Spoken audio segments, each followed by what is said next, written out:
lahat ginagawa namin para lang makapag-survive sa buhay.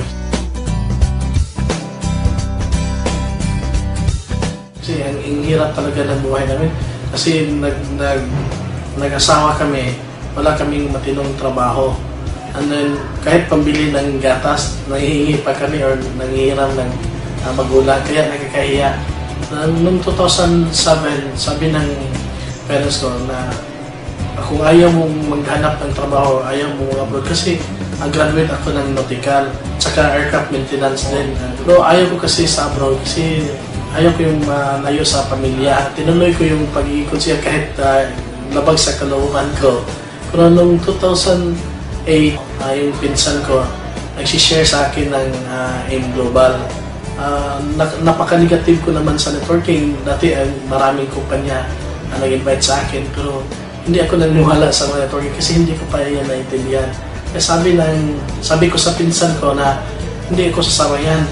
Kasi bilang konsehal, huwag mo akong lukuhin. Kayo na lang dyan sa negosyo nyo. Kayo na lang magpakaloko dyan. Kaya inayawan ko yung pinsan ko. Sige, kung ayaw mong maniwala sa negosyo, mayroon tayong product.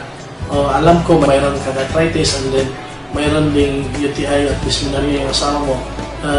Baka gusto niyo subukan yung product. After 1 week, gumaling na yung UTI ng asawa ko. Pati yung kanyang dyspnea, wala na. So, sabi ko maganda pala yung product natin complete. So, pinagkalat ko, sinishare ko sa lahat ng mga kaibigan, mga kamag-anak namin. Then, nagugulat ako, after 2 months, kumikita kami ng 49,000. Pero ayaw ko pa yung maniwala na sabi ko, baka hindi yan totoo, baka hindi yan ibigay yung 49,000 na yan. Kinakabahan ako kasi yung mga nasa likod ko, nakatingin na sa akin kasi ang tagal ko napasok yung card ko kasi nagda-doubt ako na hindi lalabas yung pera. So nung pinasok ko na yung ATM ko sa machine at lumabas yung 49,000 ako, ang saya-saya ko kasi 49,000 hindi ko yan kikitain sa pagiging konsihan. Ngayon, nag-average na po kami na 400,000 and then after 6 months, nakabili po kami ng yung second-hand na Pajero, yung puti, nasa baba. After 6 months yun.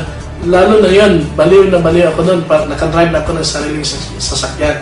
Kasi yung Pajero talaga, bata pa lang ako, yun na talaga yung gusto kong sasakyan. Patuloy naging mahataw, tinatrabaho yung business. And then last February 2010,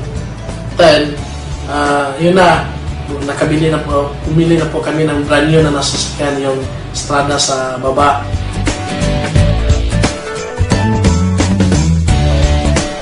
Grabe power, ito mangyari sa'yo. Pag mag-AIM Global ka, ito na talaga.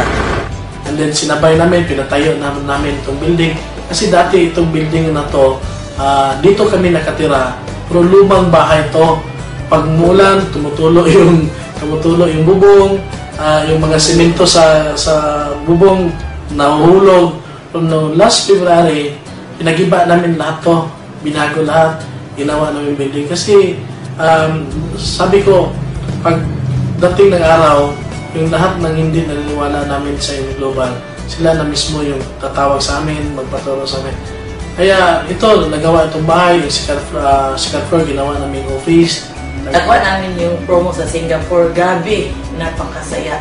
Iba pala talaga pagkasama sa grupo. Lalong-lalo na sa AIM Global. Matagal na namin pinapangarap yun. Nakikita lang namin sa video.